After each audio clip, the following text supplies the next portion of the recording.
तो अब हम एक नई सीरीज़ शुरू करने जाने वाले हैं और वो है ऑटाकॉइड्स के बारे में।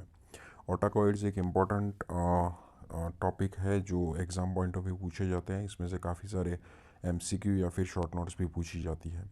तो डिफरेंट ऑटाकॉइड्स के बारे में हम लोग देखेंगे। पहले जानते हैं कि ऑटाकॉइड्स होते क्या हैं। Autacoids kind of local releasing chemicals होते हैं कि जो लोकल एक्शंस मेनली क्रिएट करती हैं। उसमें कई प्रकार के ऑटाकॉइड्स होते हैं।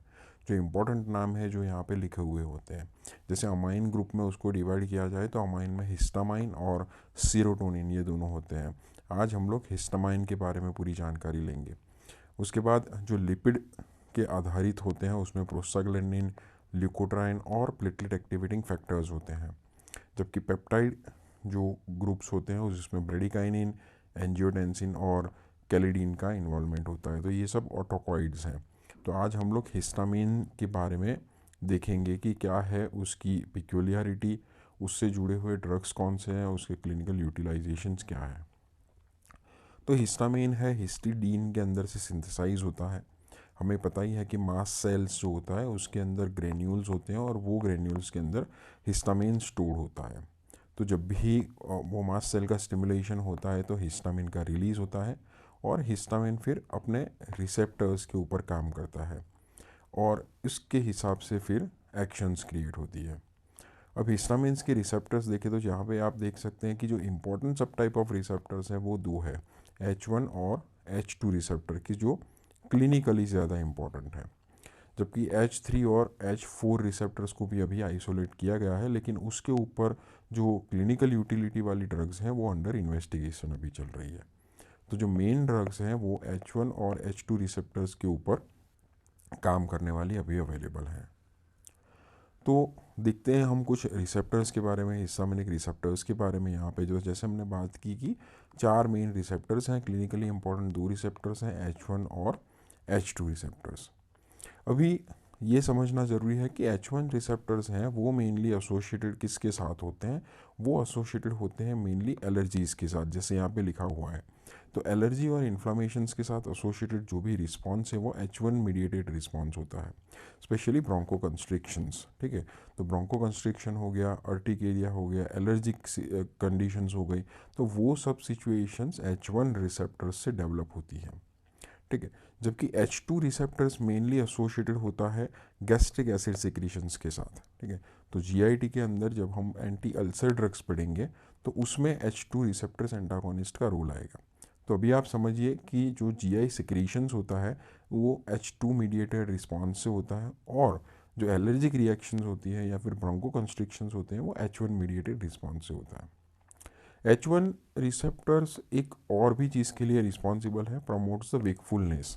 वेकफुलनेस के लिए भी H1 receptor mediated response important है। ठीक है, तो अगर तो इसमें क्लिनिकल यूटिलिटी की बात करें तो H1 मीडिएटेड जो ड्रग्स हैं वो दो टाइप की ड्रग बनाई गई है। एक है कि जो H1 एगोनिस्ट की तरह काम करती है, हिस्टामिन के एनालॉग की तरह काम करती है, जिसमें बीटा हिस्टीन ड्रग का यूटिलाइजेशन होता है।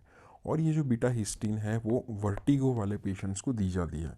कई बार पेशेंट्स वर्टिगो की कंप्लेन करते हैं, स्पेशली वुमेंस और एल्डर या फिर मिड एज के वुमेन और मेल्स में ये वर्टिगो होता है। तो उसमें अगर कोई एक्स्ट्रा कॉजेस हमें मिलता नहीं है तो फिर उस सिचुएशंस में हम लोग बीटा हिस्टीन्स का भी यूज़ करते हैं। एक हिस्टामिन एनालॉग है और वो हेल्प करता है जो वर्टिगो को कम करने के लिए। और H1 रिसेप्टर्स एंटागोनिस्टिक ड्रग है जिसके बारे में हम लोग इस चैप्टर में डिटेल में देखेंगे, जो स्पेशली वही ड्रग है जो allergic response, allergic mediated situations को कम करती है, जिसमें सेट्रेजिन, प्रोमेथाजिन, काफ़ी सारी सिचुएशन है मीन्स की वो ड्रग की जो एलर्जी की ट्रीटमेंट में यूज़ की जाती है। H2 ड्रग्स हैं, जैसे हमने बात की कि गैस्ट्रिक एसिड सिक्रीशंस कम करती है। ठीक है, तो H2 एंटागोनिस्ट जो है वो गैस्ट्रिक एसिड सिक्रीशंस को कम करती है। H2 मीडिएटेड रिस्पॉन्स से HCl सिक्रीशन होता है। तो H2 ब्लॉकर्स या फिर H2 एंटागोनिस्ट जैसे रेनिटिडिन, फेमोटिडिन हो गई, ये डिस्पेप्सिया के लिए यूज़फुल है, या फिर अल्सर डिसीज़ के लिए, या फिर एसिडिटी की ट्रीटमेंट के लिए यूज़फुल है।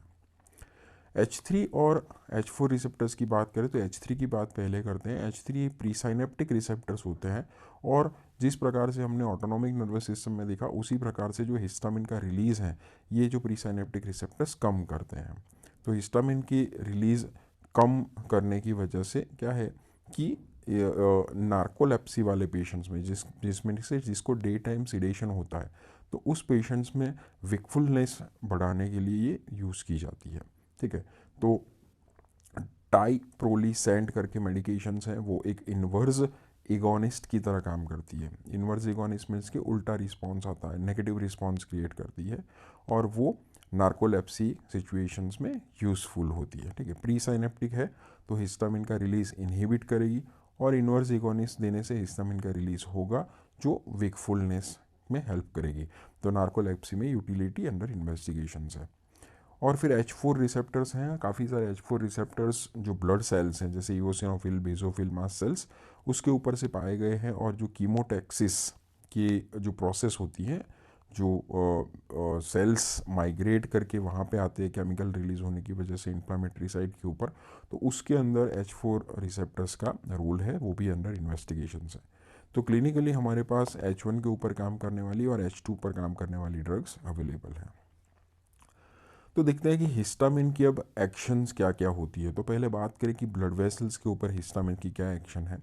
तो जनरली हम लोग देखें तो जब भी आप एक एलर्जिक रिएक्शंस को इमेजिन कीजिए, मान लीजिए कि किसी पेशेंट्स को बी स्टिंग हो गया है, एक मधुमक्खी ने काट लिया है, तो क्या होगा कि बी स्टिंग होने की वजह से एलर्जिक या फिर एनाफाइलेक्टिक सिचुएशन होता है, और उसमें जो मेन चीज़ होता है वो है fall in blood pressure, patient का ब्लड प्रेशर फॉल करता है। तो हिस्टामिन इवेंचुअली पेशेंट्स का ब्लड प्रेशर फॉल करवाता है।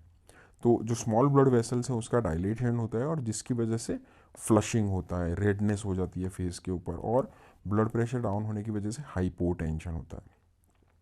अभी जो initial fall in blood pressure होता है, अर्ली फॉल जो होता है, वो नाइट्रस ऑक्साइड की वजह से होता है, जैसे यहाँ पे लिखा है कि नाइट्रस ऑक्साइड का रिलीज होता है, मेन होता है H1 रिसेप्टर्स के थ्रू। तो initial fall in blood pressure H1 के थ्रू होता है, और फिर डिलेड एंड परसिस्टेंट फॉल जो होता है वो जो smooth muscles of blood vessels है उसकी वजह से होता है, वहाँ पे H2 रिसेप्टर्स का रोल इन्वॉल्व है। तो H1 एंड H2 दोनों रिसेप्टर्स का रोल इन्वॉल्व है, एंड इवेंचुअली जो मीन ब्लड प्रेशर है वो डाउन होता है हिस्टामिन की वजह से।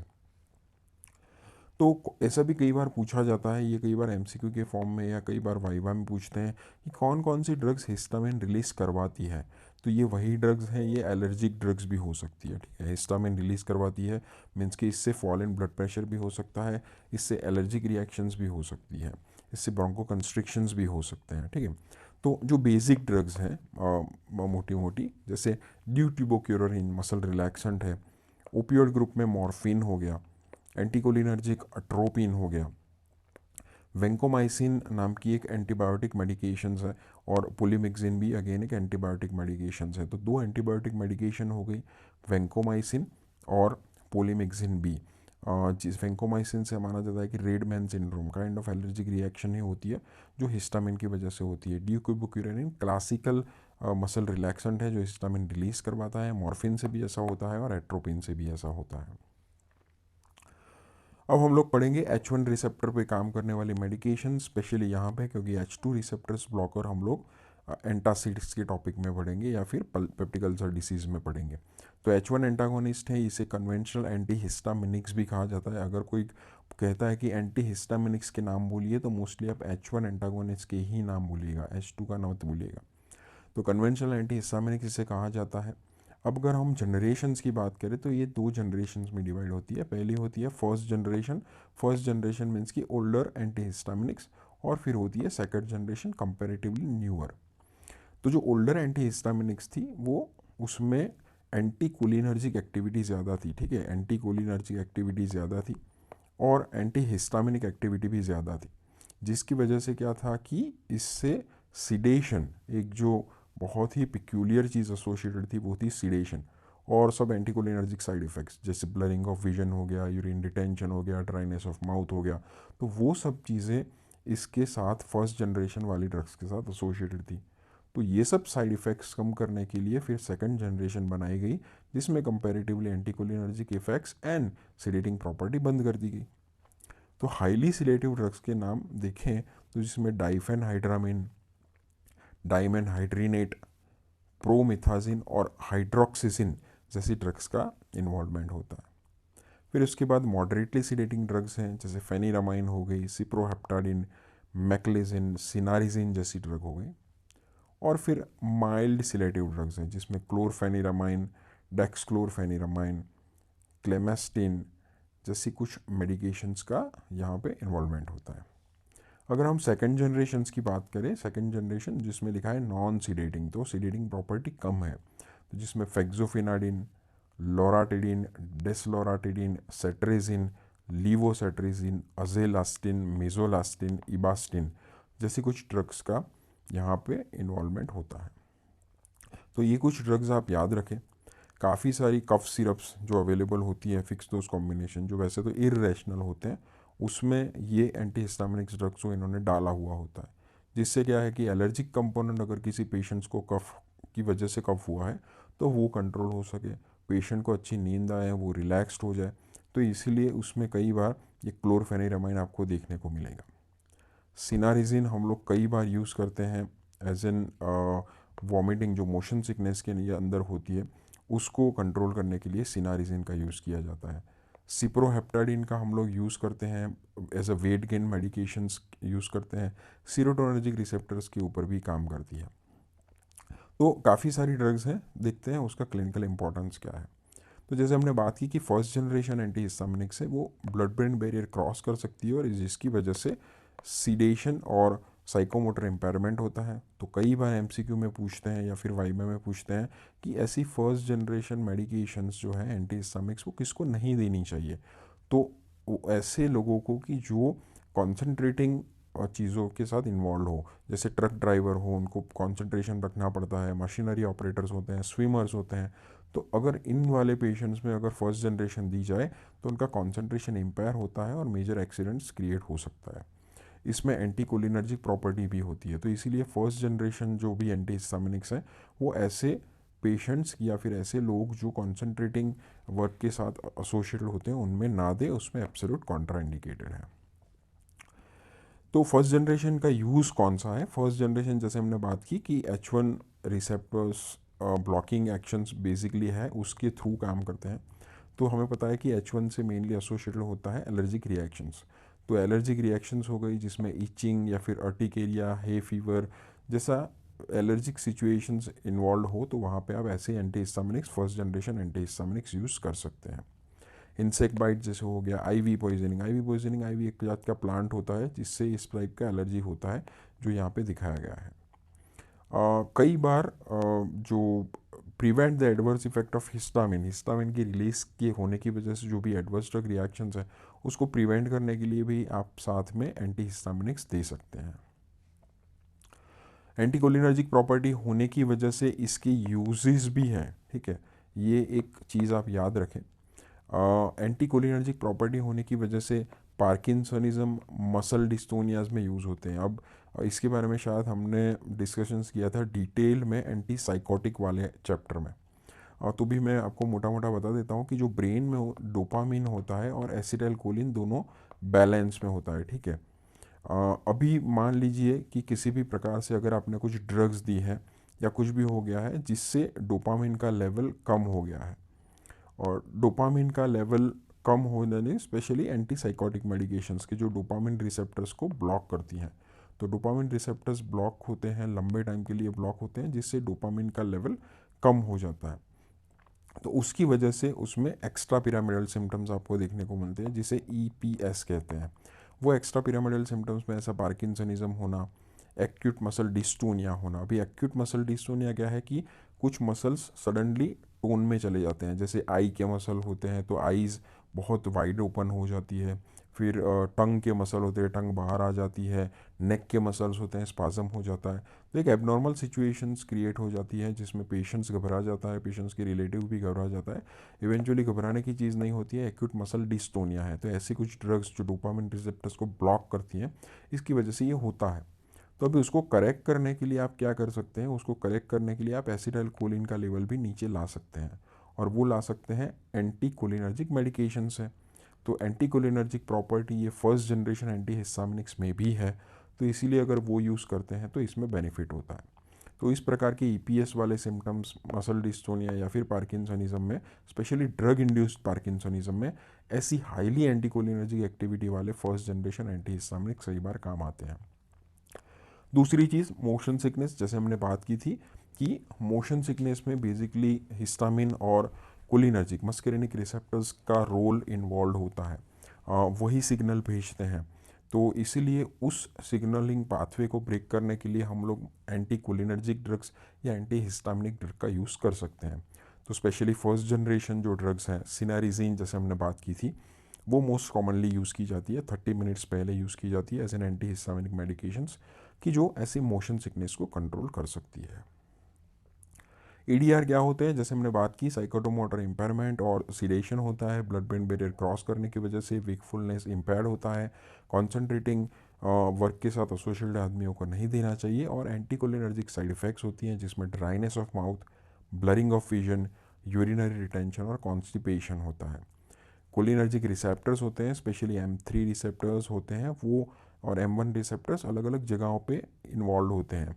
जैसे सलाइवरी ग्लैंड का सिक्रीशंस के लिए M3 ज़रूरी है, एकोमोडेशंस ऑफ आई के अंदर M3 ज़रूरी है, यूरिन का जो स्फिंक्टर है, यूरिनरी स्फिंक्टर ब्लैडर का, वहाँ पे भी उसका रोल है, वो एनाल स्फिंक्टर के पास भी रोल है। तो ये सब जगह पे अगर हम लोग उसको बंद कर देंगे, ब्लॉक कर देंगे, तो अपोजिट इफेक्ट क्रिएट होगी, जिससे dryness of mouth, blurring of vision, urine retention और कॉन्स्टिपेशन जैसी साइड इफेक्ट्स हो सकती है किसी भी ड्रग में जिससे एंटी कोलिनर्जिक एक्टिविटी है।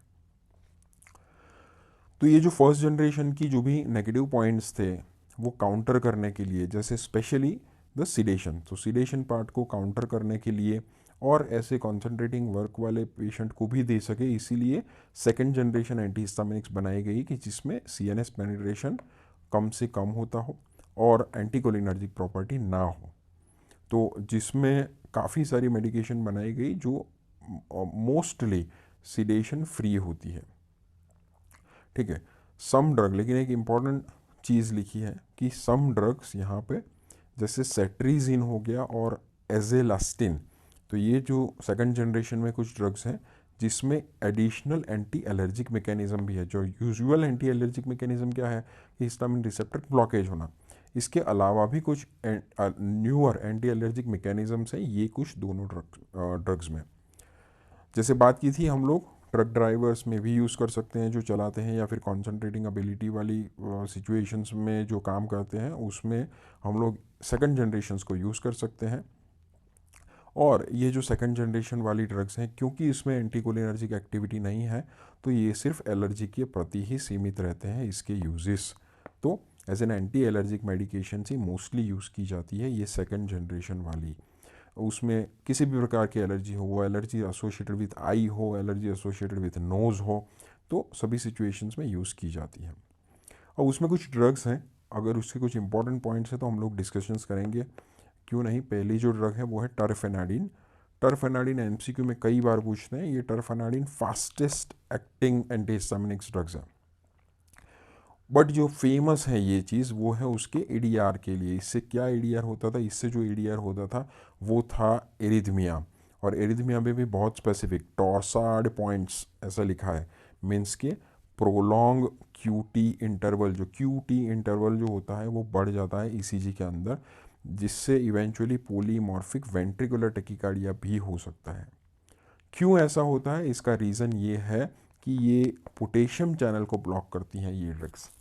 तो डिलेड रेक्टिफाइंग पोटेशियम चैनल्स को ब्लॉक करती है, और जिसकी वजह से ये एक्शन पोटेंशियल में ये जो रीपोलराइजेशन वाला जो फेज़ होता है वो लंबा हो जाता है, वो बढ़ जाता है, एक्शन पोटेंशियल ड्यूरेशन बढ़ जाता है, जिसे टॉर्सार्ड्स भी कहते हैं या फिर प्रोलॉन्ग क्यूटी इंटरवल भी कहते हैं। तो ये कंसर्न चीज़ थी टर्फेनाडिन के अंदर। दूसरी एक इम्पॉर्टेंट चीज़ टर्फेनाडिन के एसोसिएटेड होती है वो है उसकी ड्रग इंटरैक्शंस। इससे टर्फेनाडिन को, because it's a arrhythmogenic drug, तो उसे किसी भी प्रकार के एंजाइम इनहिबिटर्स के साथ नहीं देनी चाहिए, क्योंकि अगर एंजाइम इनहिबिटर्स के साथ दी गई तो टर्फेनाडिन का मेटाबॉलिज्म कम होगा, टर्फेनाडिन बॉडी में ज़्यादा रहेगी, और जिससे उसका एरिथमोजेनिक पोटेंशियल बढ़ जाएगा। तो कीटोकोनाजोल, इरिथ्रोमाइसिन, क्लेरिथ्रोमाइसिन, इट्राकोनाजोल जैसी एंटी फंगल और एंटी माइक्रोबियल्स के साथ नहीं देना चाहिए, अदरवाइज रिस्क ऑफ एरिथमिया बढ़ जाएगा। टरफेनाडिन का एक एक्टिव मेटाबोलाइट भी है जिसका नाम है फिक्सोफेनाडिन, और फिक्सोफेनाडिन भी एक अलग मेडिकेशन के तौर पे अवेलेबल है। बट फिक्सोफेनाडिन में अच्छी बात यह है कि जिसमें पोटेशियम चैनल ब्लॉकिंग प्रॉपर्टी नहीं है, जिससे इसमें एरिथमोजेनिक पोटेंशियल कम है या फिर ना के बराबर है। दूसरी ड्रग के बारे में बात करेंगे जिसका नाम है एस्टेमिजोल। एस्टेमिजोल भी उसी टाइप की ड्रग्स हैं, लेकिन ये slowest and longest acting agent है। धीमे काम करती है और लंबे समय तक काम करती है, जिसमें भी टर्फिनाडिन की तरह एरिथमोजेनिक प्रॉपर्टी है, इसीलिए इसका भी यूज़ कम होता है, और स्पेशली जो एंजाइम इनहिबिटर्स हैं उसके साथ तो ना ही दे। लोराटिडिन एक long acting second generation antihistaminic है। लोराटिडिन का एक मेटाबोलाइट है जिसे डिसलोराटिडिन भी कहा जाता है, और desloratadine again as a separate drug भी अवेलेबल है। फिर बात करते हैं जो हमें सबसे कॉमनली पता है जिसका नाम है सेटरीजिन। तो ये लेकिन नहीं पता होगा कि जो सेटरीजिन है वो एक एक्टिव मेटाबोलाइट है फर्स्ट जनरेशन एंटीहिस्टामिनिक का। फर्स्ट जनरेशन एंटीहिस्टामिनिक्स में एक ड्रग थी जिसका नाम है हाइड्रोक्सीजिन।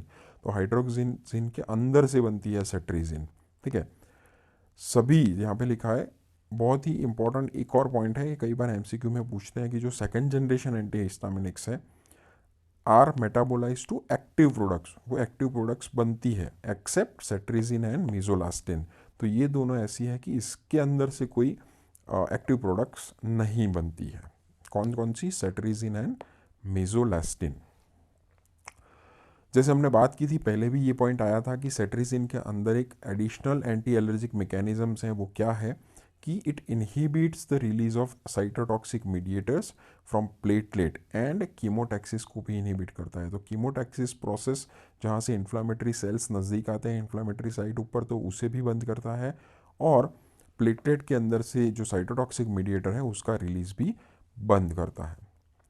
कुछ पेशेंट्स को सेट्रिजिन्स की वजह से सीडेशन होता है, तो इसीलिए सेट्रिजिन्स के अंदर से एक उसका एल आइसोमर लीवोसेट्रिजिन बनाया गया जो कम सीडेटिव है और ज़्यादा पोटेंट है। तो अभी आप देखेंगे तो लीवोसेट्रिजिन का ही ज़्यादा से ज़्यादा इस्तेमाल होता है क्लिनिकल सिचुएशंस में। फिर ड्रग है एजेलास्टिन, एक टॉपिकल एजेंट के तौर पे यूज़ होता है। नेज़ल स्प्रे के तौर पे एलर्जिक राइनाइटिस में एजेलास्टिन का स्प्रे यूज़ किया जाता है। ओलापाटोडिन अभी एक नई मेडिकेशंस आई है, H1 एंटीहिस्टामिनिक्स ही है, रिसेंटली अप्रूव भी है, अगेन एलर्जिक राइनाइटिस में नेज़ल स्प्रे की तौर पे यूज़ किया जाता है। ओलापाटोडिन के ड्रॉप्स भी अवेलेबल है। ऑफ्थेल्मिक एलर्जिक होती कंडीशंस होती है तो उसके अंदर भी ओलापाटोडिन का ड्रॉप्स अवेलेबल होते हैं।